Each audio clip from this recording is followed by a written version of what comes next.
Okay, so before Tisha B'Av, I've got something a little bit different. It's an amazing October 7th story.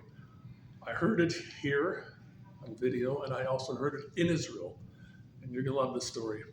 So a few months before October 7th, maybe in March, there was a fellow who was driving on Highway 1.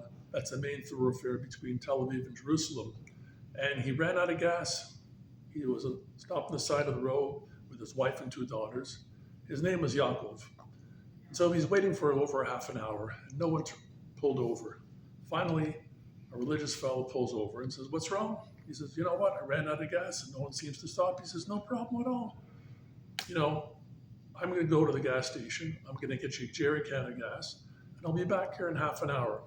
So he waits, and sure enough, in a half an hour, the guy comes back with a jerry can of gasoline. The fellow is very appreciative, and he says to him, "Okay, thank you very much. What's your name?"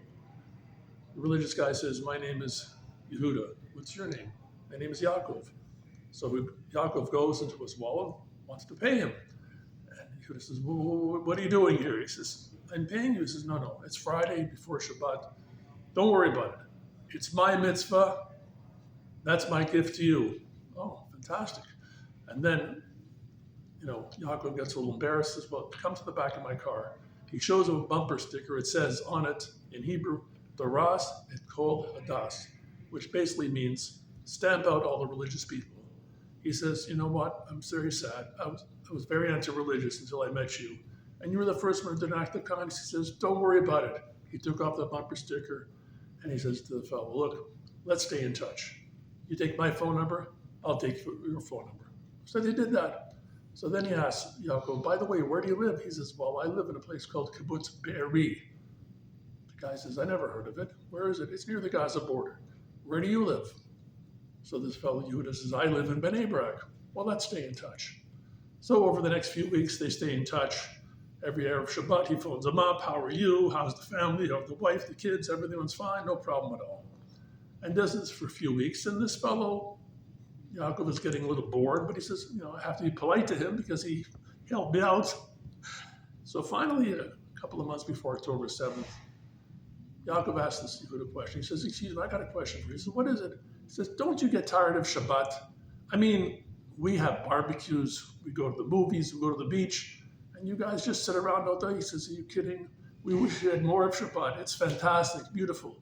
He says, "What's so great about it?" He says, "You know what? I can't explain it to you, but why don't you come down one time to my house for Shabbat? You, your wife, your daughters.